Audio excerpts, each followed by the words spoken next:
Welcome to Press Coverage. I'm Theo Gremminger. At Press Coverage, I'm looking to bring in the sharpest guests, and I'm looking to help you find the edges you need to win in fantasy football. But today, I have a special guest coming in, and this is more of a reflection.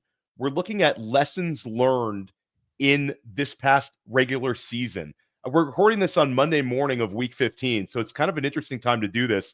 But I'm stoked to have Sigmund Bloom back on Press Coverage. I think this is your third time on Press Coverage, Sig. So you are like the OG now for Press Coverage, like repeat guests.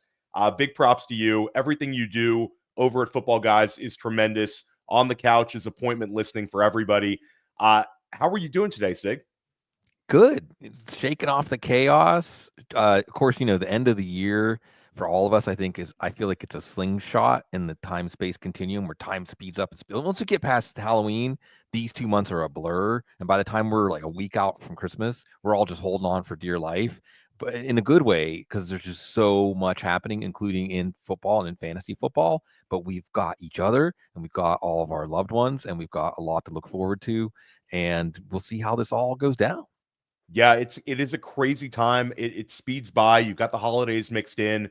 You're just producing content nonstop, trying to get through these fantasy playoffs and hopefully winning a couple championships along the way. And I've got to ask you, Sig, who's going to win the Super Bowl? Because we're recording this Monday morning.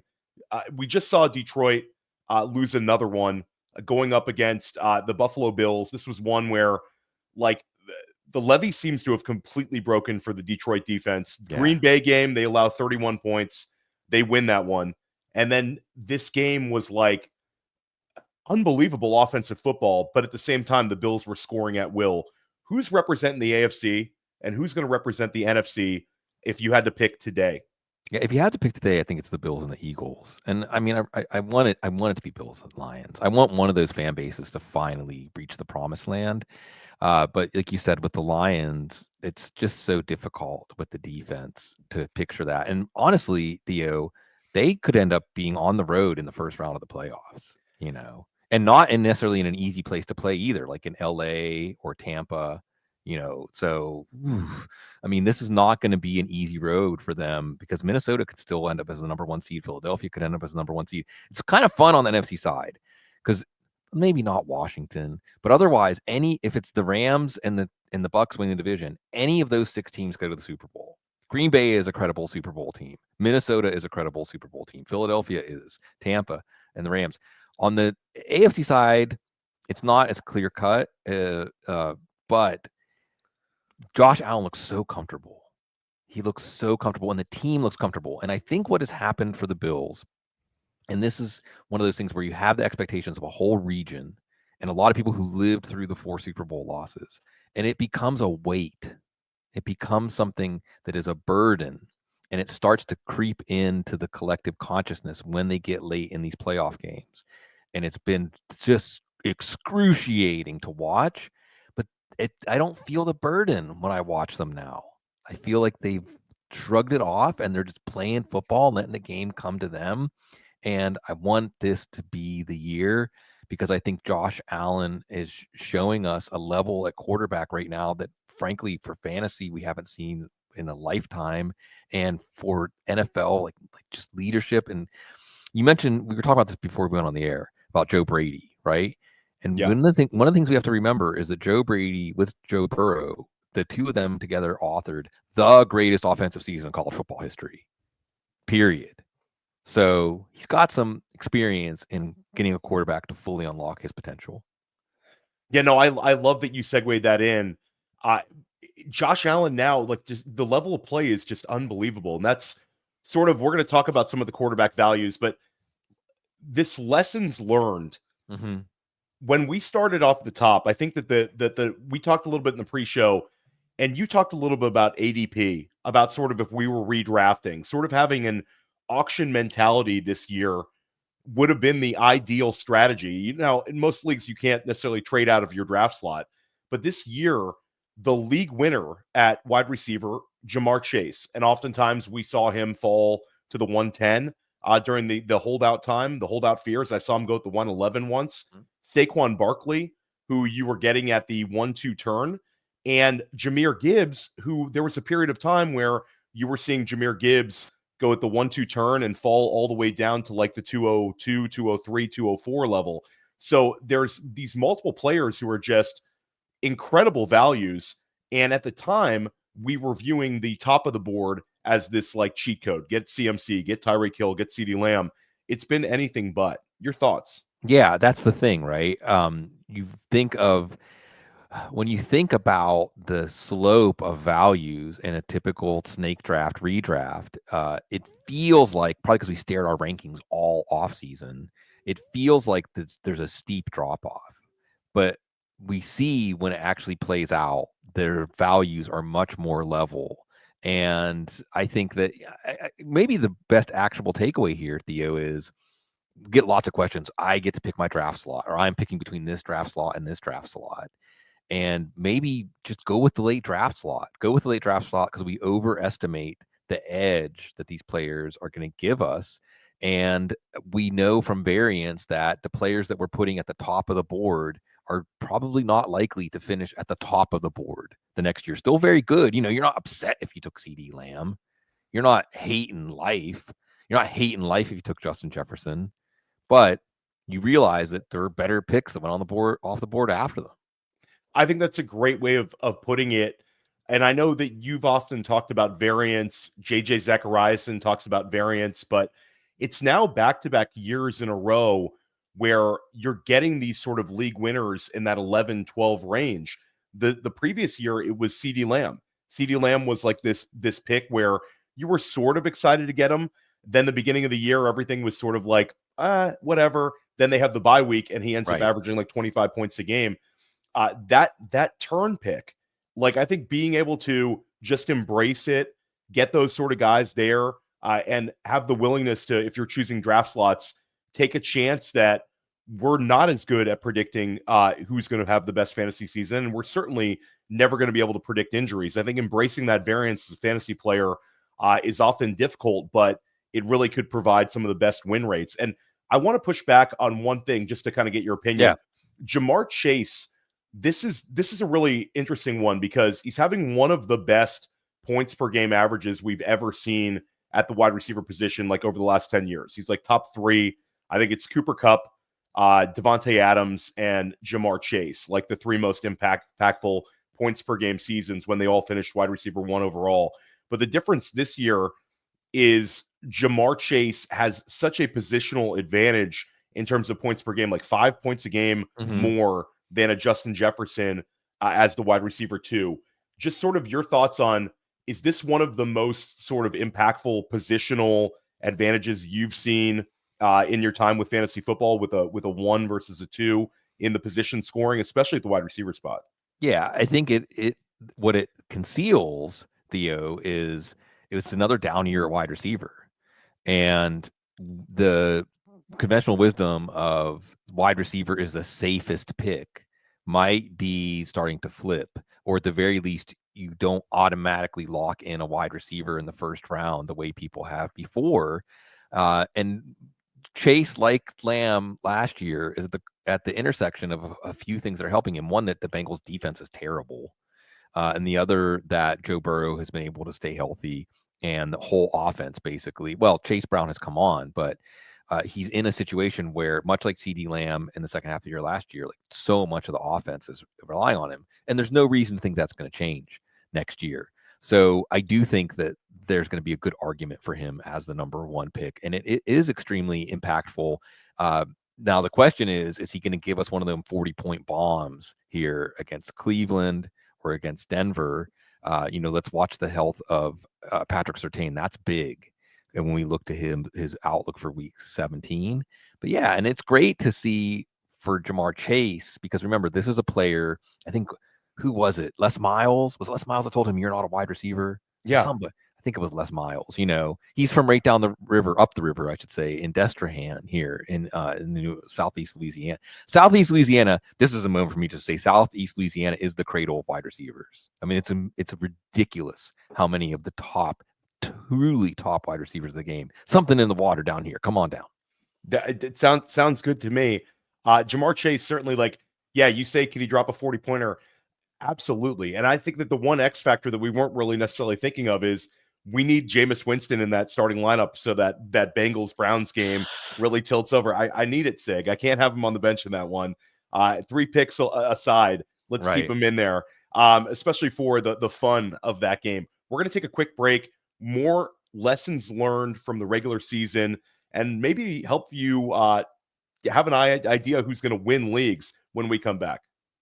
Hey, I know it's a popular statistic to cite, these underdog pick'ems, the vast majority of people go more than on any given player. Yeah, close to 80% of people, but that's because it's easier to find the shootouts than it is to find the dud games every Sunday afternoon. Like we knew week 5, Ravens-Bengals was going to be a shootout. And there goes Lamar Jackson for 4 touchdowns. There goes Joe Burrow for 5 touchdowns. Derrick Henry gets there. Zay Flowers is over 100 yards. Jamar Chase and T. Higgins both got there, as well as Chase Brown. Both Chases got there. You go more than. You 100x your payout on underdog with their pick 6 contest. But then you look at Dolphins Patriots, that's going down the toilet, right? Too bad Ramondre Stevenson at 18 fantasy points. But you improve your chances at positive returns when you correlate with these underdog pick'ems. Use promo code Underworld. This is the biggest bonus Underdog has ever given out, up to $125. Promo code is Underworld. Put in $250, you get $125. Now go start picking.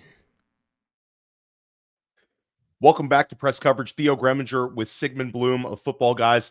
Sig, want to just go back to one thing you said. I thought about it during the break. We have a special running back class coming in this 2025 draft class. It feels like the running back scoring combined with all these let's beat 2 high safety defenses, you could see a draft class coming in where, not to get too prospecty in this conversation, you could see a draft class where we're back to a 3 running backs in the first round, and the NFL sort of embracing these guys. Do you think we could be going kind of full circle? You were one who advocated for years about paying running backs. Running backs matter. Running backs need a union. I think that was that was a fantastic take. Now you're starting to see them getting paid a little bit more and sort of the appreciation. And I think that the Alvin Kamara re-signing, the James Conner re-signing, were these teams saying, I'm not going to let guys just walk. We have a great thing going here. I'm going to pay these guys instead of just letting them walk and moving on to like Kendre Miller and Trey Benson. Do you think this could be a kind of a, not quite going back to where we were, where running backs were like all in the top 10, but more running backs going in these premium draft slots? Yeah, and I think that a good contrast, and one of the things that we underestimate because we're experiencing this game through the lens of numbers, is how a powerful running game, let's add David Montgomery, who at least got paid before he got hurt, how that power edge to a running game gives a team a mentality. They want to rub your face in the dirt. And having a James Conner, having a David Montgomery, and maybe Alvin Kamara is not a classic power back, but still he's a classic workhorse. And offensive linemen like to run block. They don't like to pass block. They want to run block. That's fun. That's fun for the team. And I think that the counter example, Theo, that we can look at, and I know Devin Achane has been fine because of PPR, 5, 6, 7 catches a game. But this is a team that has so much trouble in short yardage. This is a team that has so much trouble as the game gets more physical as we get further on into the season. We saw them manhandled by the Texans yesterday on defense, the Texans defensive line. And Mike McDaniel, for everything he's done as an offensive whiz, there's that, I don't want to say like backbone or spine. I'm not sure how to put it. I don't want to make it sound too negative, but you can just see how when you have a power back, look, Derrick Henry, if you have a powerful back as the point of the spear, like you said, in this NFL, we have to understand the pendulum effect of the NFL. It's a copycat league, but if you're smart about the copycat, you know that once everybody starts to move in a direction, you zig when they zag. And you're right. We've seen that. Now, get back to me in a couple of years, and then maybe the lighter defenders, I wonder, Theo, if the next thing is like the classic 260-pound linebacker, the thumper, is going to come back, because you need that guy who can come up and fill that gap and take on that block. We'll see, but it's always fun because it keeps us guessing. Yeah, and we'll see with how the NFL values these guys in the NFL draft. We never really know the complete truth till we see how NFL teams spend money and spend draft capital. It's all sort of speculation until you actually see it. One other thing we talked about regarding running backs was our notion of the age apex, sort of a Right. dynasty term, but that you've always had a number of really smart redraft analysts as well. Continue, like Dwayne McFarland's big on this one, bringing up career touches, Right. bringing up the wear and tear on the body. But some of these guys, Sig, are like, it's multiple backs this year where these guys are not supposed to be doing what they're doing. Saquon Barkley's not supposed to be having one of Right. the best seasons of all time in his first year on a new team, which is a whole nother conversation, but certainly at his age. And Derrick Henry, how he was able to just go completely change the Baltimore offense. Baltimore had nobody who was out rushing Lamar Jackson ever in Lamar Jackson's tenure. And Derrick Henry's been able to do it so quickly and so effectively, and just sort of multiple backs where James Conner, you brought him up, so many older backs. Your thoughts on our notions of the age apex? Is it because of the quality of these older guys we're seeing now, or do you think it's more of the longevity of these players getting better? They're figuring out how to stay in the league longer, maybe taking better care of certain ways. Your thoughts on this general older running back scoring? Yeah, there's a lot of things to unpack here, and I would add in Aaron Jones. I would add in Josh Jacobs. Oh yeah, and Dave Montgomery is another one, because we'd like to think of these things in terms of a curve, right? That we can boil this down and look. This is one of the, and analytics is awesome. I mean, in some ways, fantasy football has helped contribute to the conversations in the NFL about the way that we've approached these things using analytics. But one of the pitfalls of analytics is you're throwing a whole bunch of disparate cases together and averaging them as if it's going to tell you something probative about the next case that matches some criteria, right? And we learned this about wide receiver curves, age curves, because we learned this a while ago with someone like Larry Fitzgerald, right? For the elite, Devontae Adams now has reminded us of this year. For the elite wide receivers, for the wide receivers that are among like the best 3-5 of their era, of their generation, or maybe you can even go a little lower than that, top 10 or something like that, they don't seem to age, drop off as sharply. Now, there are counterexamples, Julio Jones or AJ Green or what have you. But for the most part, we should not factor in the classic it's better to be a year early than a year late when it comes to the truly great wide receivers. Adam Thielen's over here saying, well, what about me? I'm truly great, I guess. But the point is 34 is ancient for a wide receiver. With running backs, we've seen it used to be 30, Theo. When I started doing this about 20 years ago, 30 was the age cliff. And guys like Frank Gore came along and said, blank your age cliff. And now we've seen in the last couple of years, we're like, no, is it actually 29? Is it actually 28? And Joe Mixon's a really interesting guy because the Bengals seem to believe that when they gave him away for couch cushion change. And then the Texans very interestingly extended him, I mean, we were looking at Joe Mixon and Dalvin Cook as pretty similar cases, right? Like if you go rewind a year, Joe Mixon and Dalvin Cook were pretty similar cases, okay, or 2 years ago. And one is having like a renaissance and the other is not even able to be active on game days. So I want to touch on what you said about Saquon Barkley and Derrick Henry, because we also can't overlook, and with Joe Mixon, all these changes of scenery and a better situation. And in the case of Barkley and Henry, it was the surroundings. In the case of Mixon, it was they take a lot of plays where the quarterback takes a snap under center. Just that simple. Joe Burrow basically exclusively runs out of shotgun, right? So Joe Mixon, and also they use Joe Mixon more as a receiver. So we should be aware of that. But then there are guys like James Conner, like and Josh Jacobs also was a change of scenery. I guess that was also one where so maybe it's not just older running backs, it's older running backs with a change of scenery, or to teams that are going to use them in a more effective way. Aaron Jones, I guess, 5 out of the 6 now that I think about it are change of scenery guys if we don't count Dave Montgomery. I guess now that I think about it, Theo, what is the real lesson here? There's a lesson here, but we may have to wait for more data before we know what it was. Yeah, and we talked in the pre-show how a lot of these lessons learned all sort of overlap, and I think you sort of nailed it. Players on new teams. I mean, there's some very, very sharp, very successful high-stakes managers who I know who used to automatically fade a wide receiver on a new team. It used to be wide receiver on a new team, not interested. That's something where it's not going to work out. That obviously changed. You had all these guys like A.J. Brown, Tyreek Hill, you name your favorite wide receiver trade, and these guys have all thrived. So that's sort of been in the woodwork where we're not fading them. But now, Sig, it almost seems like we should be targeting these free agents / players in new situations. You bring up Joe Mixon. Football is becoming more and more of a sport at every level. You look at college football, the success of the transfers, NFL this year, where it's not just the obvious ones, Saquon Barkley's, the Derrick Henrys, but it's multiple players who a fresh start rejuvenates their fantasy scoring, rejuvenates their outlook for the season, and it's players thriving. It's mostly free agents. A couple of them are trades, but guys like Jonnu Smith at the tight end spot, guys like Darnell Mooney, Jerry Jeudy, where were they a year ago versus now? And then at the quarterback spot, running back is one where it's sort of been the year of the free agent. We've talked about this together. I've talked about this with several guests, but quarterback, some of the top scorers right now at the quarterback position are Baker Mayfield, who was sort of no one that excited when he took over in Tampa, and Sam Darnold, who again, new team, thriving.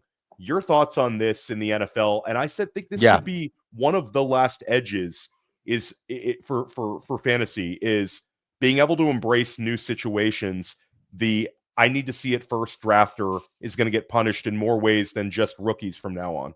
Yeah, alignment. I think the word here, Theo, is alignment. We're looking for alignment. We're looking for alignment between a player's hot zones and their skill set in the playbook and the team. And there's assumption of rational coaching, but there's also assumption of rational personnel management, or assumption that there is actually a internally consistent organizational philosophy of how we win football games. Okay. And if we assume that, which isn't always true, so maybe we should say asterisk, this only applies to good organizations, or at least the side of the ball they're good on. Okay.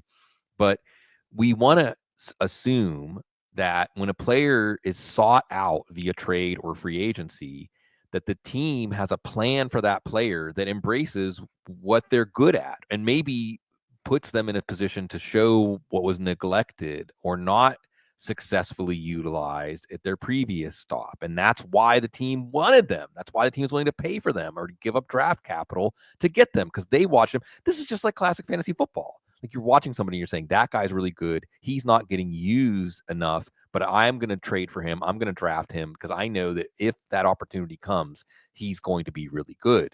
And we see teams. And the other thing is, they tell us, Theo, they tell us. Mike McDaniel told us, just because I've never really used a tight end a lot in my offense doesn't mean that's how it's always going to be. Okay. And we had some things backwards, right? Oh, Jonnu Smith was holding back Kyle Pitts. We had it backwards. No, you're right. Kyle Pitts was holding back Jonnu Smith.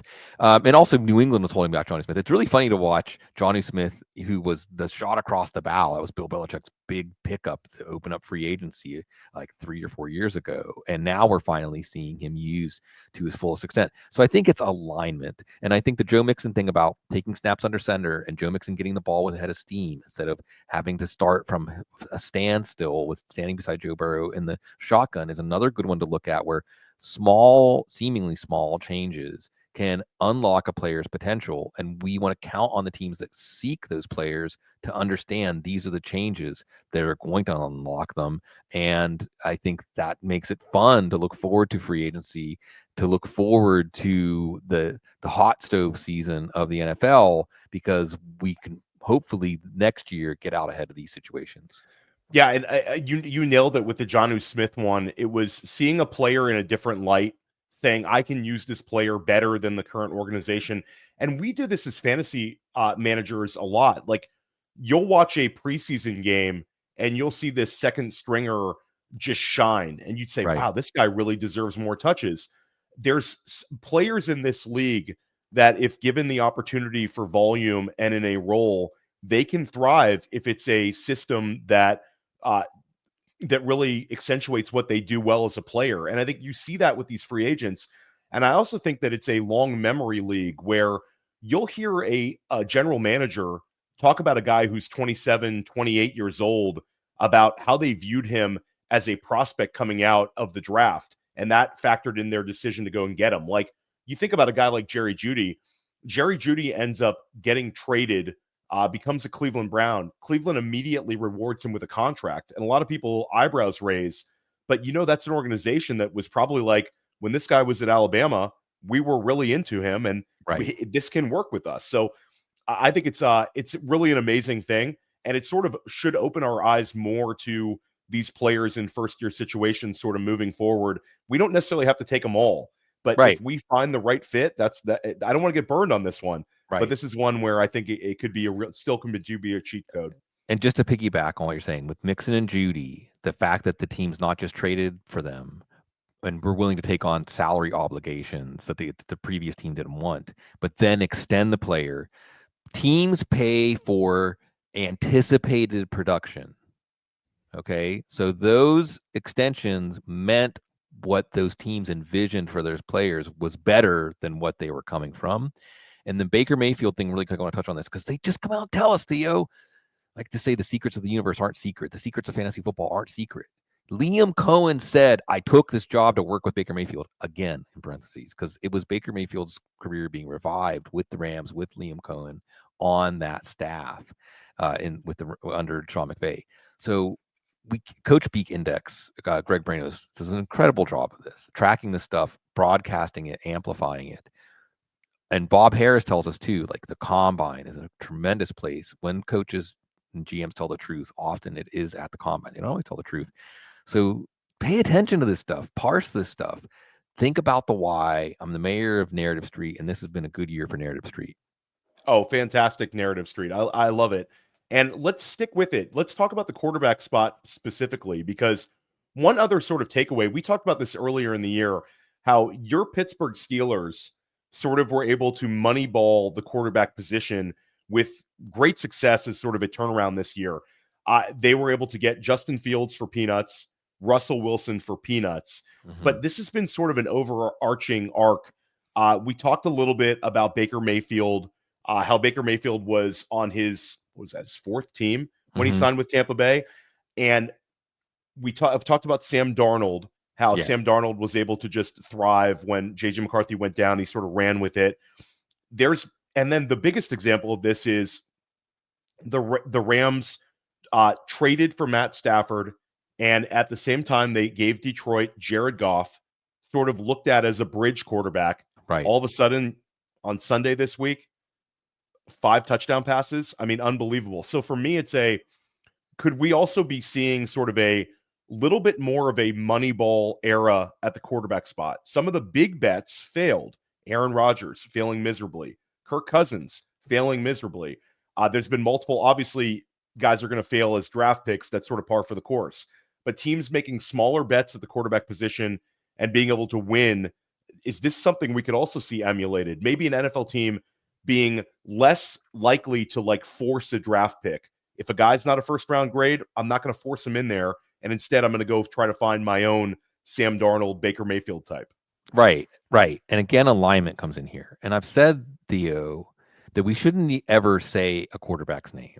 We should say the quarterback and play caller. Because when we're evaluating the quarterback, and I love in the 20 years or so I've done this, that we're all so much more aware of who's the play caller, who's the offensive coordinator, what's their background, what are they emphasizing, what's their approach, right? I mean, the name Ben Johnson looms big over Jared Goff. And remember, when Ben Johnson took over for Jared Goff, for Anthony Lynn, the Lions were so excited. The Lions players, Amon-Ra St. Brown in particular, and it was a precursor, they were so excited about him because it was a collaboration, right? Sam Darnold. One of the things that people needed to know about Sam Darnold is that Kyle Shanahan loved Sam Darnold. I know he only spent 1 year with him, but what did that tell you? Offensive coordinators that like to have a quarterback who's just an extension of them on the field. I like to think of it as they wish they had a joystick and they could just control the quarterback, and they kind of do it with the play structure. That kind of offensive coordinator was interested in Sam Darnold, Kevin O'Connell, right? So look and see who's interested in the quarterback and why, and maybe whether that wasn't tapped into at the previous stop. So I'm going to give you some names, okay? Daniel Jones. There you go.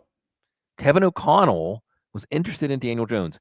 I believe the news, Theo, is that he's immediately trying to sit down with anybody on the Viking staff that he can to unlearn what was programmed in him during his Giants years.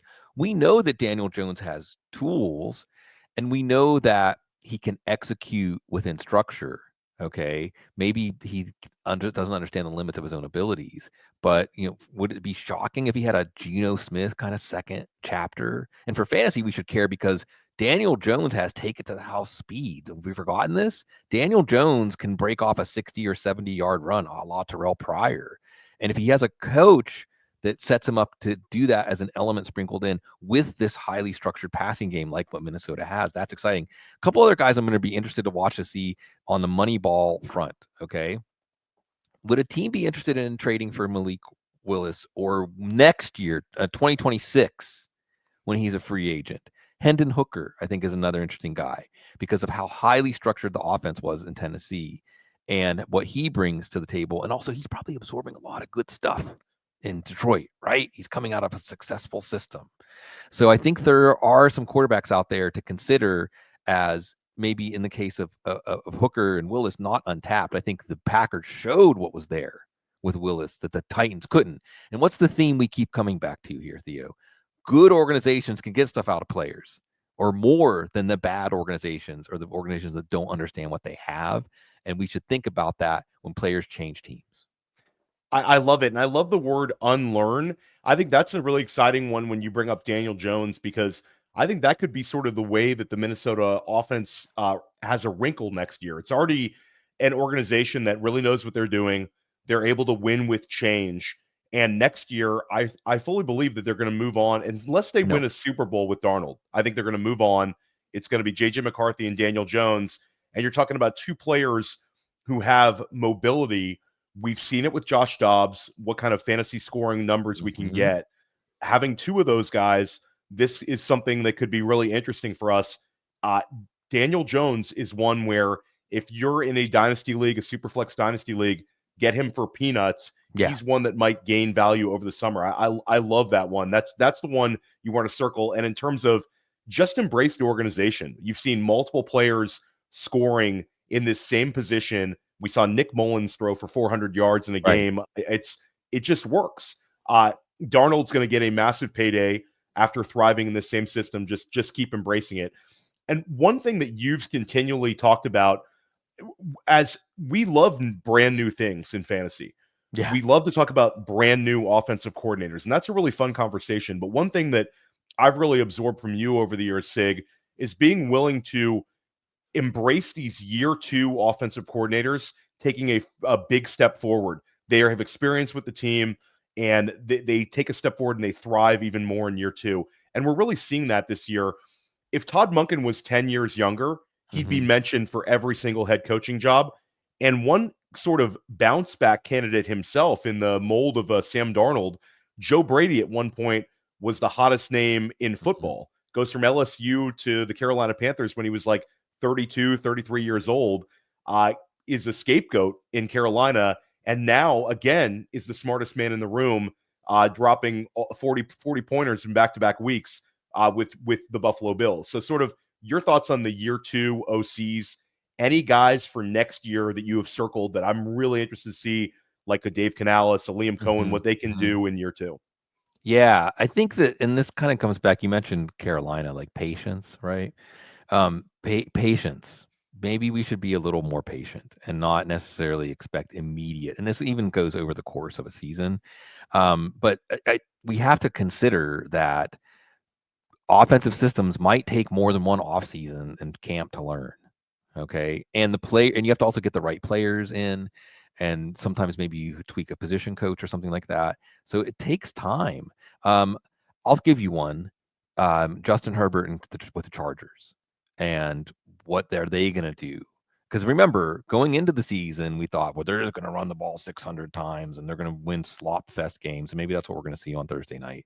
But we're not always wrong. We're right, then we're wrong, then we're right, then we're wrong, over the course of a season. But that's one, because Greg Roman, we saw what Greg Roman and Lamar Jackson and they did in year two. That was the first MVP year, right? So now with another year with Justin Herbert, with probably bringing in another receiver, or at the very least Quentin Johnson, Ladd McConkey, these guys, Joshua Palmer, they're all more comfortable. Maybe fortify the backfield so that when J.K. Dobbins goes down, it isn't such a drop off. So that's one I would look at. Cliff Kingsbury doesn't quite qualify because I think unfortunately we're seeing he's just too rigid. There's no year 2 ramp up because by year 2 the league has figured it out. Maybe by midseason the league has figured it out. How about Zach Robinson with Michael Penix? So that's the one. Zach Robinson, we were so excited about it. Now it's sort of like Kirk Cousins can't do anything. They're not replacing him. And we're recording before Monday Night Football, but assuming Cousins is still your quarterback in week 16, they get the New York Giants, who are just a train wreck. So that'll be another win for Atlanta there. So you're talking about the Penix thing is not going to happen this year. It's going to be Kirk Cousins. The change will happen in the offseason. And I know you've continually brought up like not giving up on Kyle Pitts because maybe you're ready for that one, Sig. You want to maybe Go ahead. No. That's sort of a little bit tongue in cheek, but Zach Robinson, I think year 2, it'll be more of a let's judge this guy with a more of a capable quarterback. I think that this is a Raheem Morris doesn't want to make the switch for whatever reason, but I think this offseason it will be sort of a situation where they kind of have to make the switch to go away from Cousins and go with Penix. So yeah, that's a really fun one. I love looking at Robinson there. Let's talk about quarterbacks because we're seeing a great deal of success with Bo Nix and certainly with Jaden Daniels. Now, with Jaden Daniels, it was expected that he was going to be exceptional, but the Washington is definitely winning more games than Vegas had them in the preseason. Now, with Nix has been much better than pretty much anybody anticipated. Everything sort of fitting in Denver. He won another game this past weekend. These two quarterbacks have one thing in common: incredible amount of college experience. Right. And I think that's going to be the thing. We saw Drew Allar saying he's going back to Penn State. I think this is going to eventually be a very smart decision from him. He seems like the kind of guy who could be the top quarterback off the board in 2026. But then we look at the quarterbacks for this year. Shedeur Sanders has started 1 million college games at this point, and Cam Ward is a 3-school guy, has started a ton of college games as well. They're the two top quarterback prospects. Do you think this is going to be, when you combine the success of Nix, the success of Daniels, with sort of the struggles that Anthony Richardson has had, do you think this is going to be something where you're going to see more and more? We're going to talk more and more about number of college starts, experience level when evaluating quarterback prospects. Yeah, Bill Parcells is smiling, right? Because Bill Parcells was really big on the number of college starts, right? Old school thinking coming full circle. But I think what's interesting about this, Theo, is that the NFL doesn't seem too interested in developing quarterbacks. There was a rocky road for Anthony Richardson, rocky road for Bryce Young. Yes, it worked out, but it was a little turbulence there, and we'll see what happens with Richardson still. That'll be an interesting guy, not so much on the new offense for Shane Steichen, but the things start to click for him next year. We'll see. But if you're a quarterback and you're trying to maximize your highest potential future earnings, why wouldn't you stay in school? Because first of all, the rookies got sold out in the last CBA. Okay. There are quarterbacks that probably stand to earn more money staying in school than, yes, they're going to get their signing bonus or something like that. And then, like you said, so I almost wonder because this is why Bill Belichick's back in college, right? There's something from the Seth Wickersham article that he sees the college football is changing to be more transactional, and we were talking about this too with the transfers, right? In the Heisman voting, college football is more transactional and less based on relationships. So, as a quarterback, you can use that to your advantage and treat college football like the minor league of the NFL and learn under different offensive coordinators, learn different systems, play different styles of football, so that cross training allows you to be the kind of prospect that Sean Payton looks at and says, I can do something with him. He and I can, again, think of it as play caller and quarterback together as an entity, right? Michael Penix, we can do something with him. The NFL was way higher. Look, if Michael Penix hadn't gone to Atlanta, if Bo Nix had not gone to Denver, they were going to go off the board pretty quickly after that. All right. The NFL actually had these guys scouted. This isn't Mac Jones. This isn't Zach Wilson. These guys were not reaches. I think you're right. I think the reps are important. This is why we like Patrick Mahomes going back to Texas Tech, right? What did the Mike Leach offenses give you? A lot of reps. Even Gardner Minshew. Look, Gardner Minshew has not been a great success in the NFL, but he's had about the best NFL career anybody would have predicted for Gardner Minshew at the time he came out, right? The reps. That's a great way of putting it for Gardner Minshew. Just exceeding his expectation level, I think, is a win for a lot of these prospects. Let's talk a little bit. We talked at the beginning about sort of the picks didn't necessarily matter, the win rates of the turn versus the top. Let's talk about ADP shifts. We saw this massive movement in 2023 to push quarterback up. It wasn't quite early first round quarterback drafting, but you saw plenty of competitive leagues, Sig, where those guys started going at the 2-3 turn. The Josh Allen, Patrick Mahomes tier of quarterbacks were getting pushed up and up. This year was like a full circle level where there was so many hits at the quarterback spot, from Dak Prescott to Jordan Love to CJ Stroud, where fantasy managers were like, let's do a full circle pushdown. So you started to see the Josh Allen, Jalen Hurts, Lamar Jackson tier push down to a spot this year where picking the earliest quarterback, a lot of times in retrospect, was the sharpest move you could have made. Most years that gets you in trouble. Where your thoughts on the way that the general public sort of push down quarterback, and any positions that you see maybe being too punitive next year or too aggressively drafted because of what we saw this season? Yeah, I think that on quarterback, it's just as simple as who among running back, wide receiver, tight end do you feel reasonably confident is going to give you a significant edge over the competition? And once that pool dries up, I don't know if it's 18 players, 20 players, 14 players, 27 players, make your own list. Then you should be looking at quarterbacks, because there are quarterbacks that we can say year after year, Allen, Hurts, Jackson, they're going to give us that significant edge over the competition. Joe Burrow, and actually Baker Mayfield's number 5 this year. And as far as the push, as far as the overreaction, it might be because of tight end, because we saw tight end scoring down last year, and we saw a cluster of those 5 tight ends that everybody had a different tight end they thought was going to emerge as number 1 this year, and they were all being pushed down to the 4th or 5th round. And we thought that value. And the reality is, with the exception of Trey McBride, really, they were zonks. You wanted to go a little bit farther. You didn't want to totally slough tight end unless you were smart enough to see Johnny Smith coming. You didn't want to totally slough tight end. There were right answers: Brock Bowers, George Kittle, in that range. That was the range where the hits were. Now, Trey McBride's probably going to be a 2nd-round pick. Brock Bowers is going to be a 2nd-round pick. George Kittle may get back up to the 3rd. We'll see. And is that overdrafting those guys? We'll see where David Njoku goes. We'll see what happens with the Cleveland quarterback. But you are going to see the number 1 tight end, because the thing is, the scoring at tight end isn't up that much. Okay, the number 1 tight end in 2023 was like 15 points a game or something like that. I don't think Brock Bowers is more than like 17 points a game. I'm not sure. Something like that, 17, 18 points a game. So we're not seeing classic Travis Kelce level scoring. Okay, we're not seeing a tight end that, like Trey McBride and Brock Bowers and George Kittle, are not lapping the field. They're giving you significant advantages. Are they giving you as significant an advantage as Josh Allen, as Lamar Jackson, as Jalen Hurts? No. But yet they're going to probably go off the board before those quarterbacks. No, I think that's, again, like super interesting, super poignant way of looking at it. I actually think that you could see a situation next year with the success of late tight end drafting in back-to-back seasons with Sam Laporta, this year with Jonnu Smith, and this year you bring up Bowers.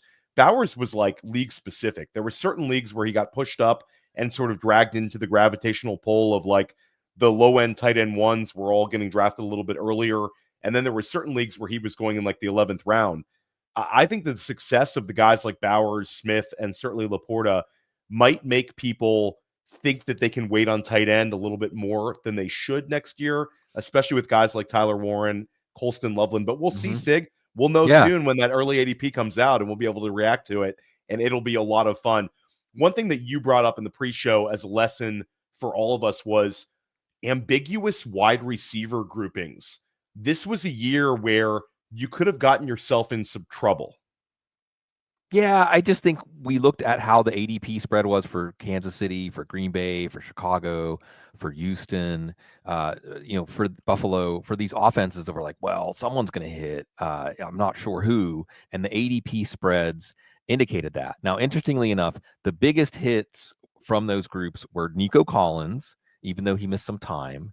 That one has been a hit. And Khalil Shakir. I think those are the two genuine. And Roshy Rice was going to be one before he got hurt.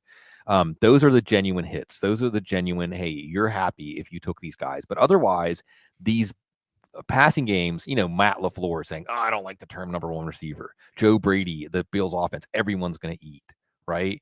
When there's too many mouths to feed, and there used to be, we'll get the quarterback. Well, that hasn't exactly worked either. Josh Allen's already the number one quarterback. But again, Patrick Mahomes, Jordan Love, TJ Stroud, Caleb Williams, like, well, if this many receivers are being drafted this high from this offense, it must be good things for the quarterback. Not necessarily. And sometimes when ADP is showing us the collective hive mind of fantasy football saying, like, we're not sure, maybe that's just the right answer. There's not going to be a right answer. Yeah, I think that's super interesting. And I think bring up Roshy Rice. Somewhere in the multiverse, we're having a completely different show. If Roshy Rice and Chris Godwin stay healthy, and we're like, that these wide receivers all hit, these were the league winners. So always an interesting way of looking at it. Before we wrap this up, I want to talk to you a little bit about your comment that there was really no wrong strategy at the running back position. I thought that was a really interesting way of looking at it. Yeah, you could go early running back and have taken Bijan Robinson early, or you could have taken Gibbs and Barkley, or Henry and Gibbs at the turn. You could have waited until the 5th round knock on total zero running back, do the opposite upside down, and 4th, 5th, and hammered Mixon and Cook, right? Or Jacobs. Even Rashad White has ended up being fine. Or you could have waited and said, no, I don't even need to take a running back in the 5th round. I'm going to wait. I'm going to take David Montgomery. I'm going to take Aaron Jones.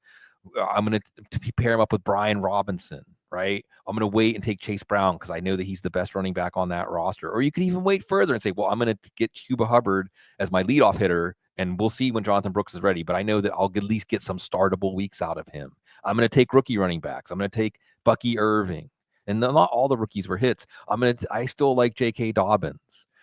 There were late hits. Even Rico Dowdle, Tyrone Tracy, Kareem Hunt, Jordan Mason. There were late hits. There wasn't really a strata in the running back mind that didn't produce gold for us.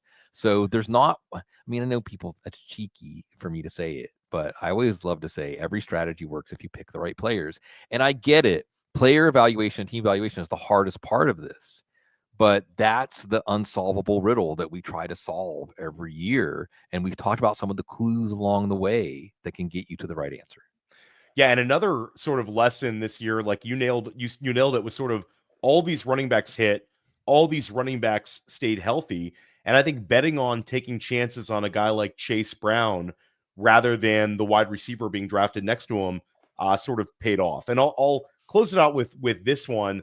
Speaking of wide receivers, Brian Thomas, not really a lesson learned, but are we looking at potentially like the second coming of like young Josh Gordon next year with Brian Thomas? I think like the market's not fully ready for what he could become if we see stability in that offense. Yeah, and the question is who's going to come in and want to coach up Trevor Lawrence, and let's wait and see. Again, player caller and quarterback alignment. And speaking about some of these other players, we talk about unlocking something because boy, there's still a lot left to be unlocked for Trevor Lawrence. But here's why everybody might be sleeping on Brian Thomas. I would submit that if you were redrafting the rookie wide receivers in Dynasty right now, Brian Thomas should at least be number 2, if not number 1. And I know it's not on Malik Neighbors that the Giants quarterback, they're in the desert, and maybe they'll get one of those rookie quarterbacks, and who knows if they'll actually hit. But here's the thing about Brian Thomas people need to remember. If you were tuned in to the Brian Thomas draft talk, the idea was size, speed, athleticism, and some natural things about his game, like ball skills, he had it all. And the thought was, if he can learn releases, if he can learn route running, watch out. But that was a 2 or 3 year conversation. And here we are, and this rookie season's not even over yet. And guess what? He's making pro releases at the line. He's running pro routes. He's looking like a veteran. He's understanding the confrontation between a wide receiver and a cornerback, a much better cornerback than the kind he was facing at LSU, and how to keep that player on his heels and keep him guessing from play to play. And we're seeing in Jacksonville, now it's going to be a new regime next year, a will to make him the focal point of the game plan now, finally here in week 15. So he's already on his best case scenario track. And I think anybody who was just looking at it in terms of ceiling would have said his ceiling was as high as Malik Neighbors. His ceiling was as high as Marvin Harrison. His ceiling was as high as Rome Odunze. And there's a lot more evidence that he is going to hit his ceiling. He's actually practically already doing it. Yeah, I love it. And the Malik Neighbors one is super interesting because if we look back on what he was able to accomplish this year in a terrible situation, I think that the appreciation for Neighbors will go up as well. And I think you nailed it.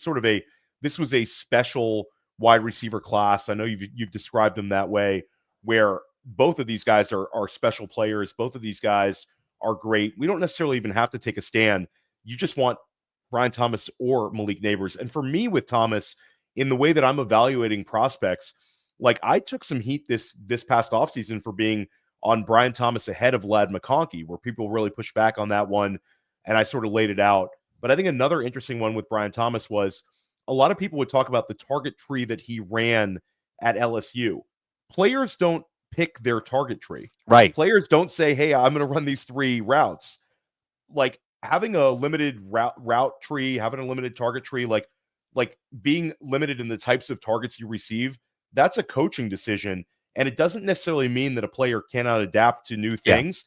You have to have an ability to learn things. But again, Thomas has been a very fast learner with this. So that's sort of my big takeaway. Yeah. What a player, though. I'll be interested to see where he sort of shakes out in that early ADP. Sig, where can everybody find your work? They're probably already following you, but do you have anything cool coming up? Yeah, but football guys, we're just winding up the season here, trying to take you home to titles, and we'll have some playoff fantasy football content, and we think about this stuff all the time. We love it, and that's why we're here, is to share in that enjoyable experience, just like we've done today, Theo. Yeah, no, this was awesome. This was a lot of fun. One of the more enjoyable discussions I've had in weeks. It's been a grind. Now I feel rejuvenated. Best of luck to you in your fantasy playoffs. Let's go get some championships. I'll see you back soon.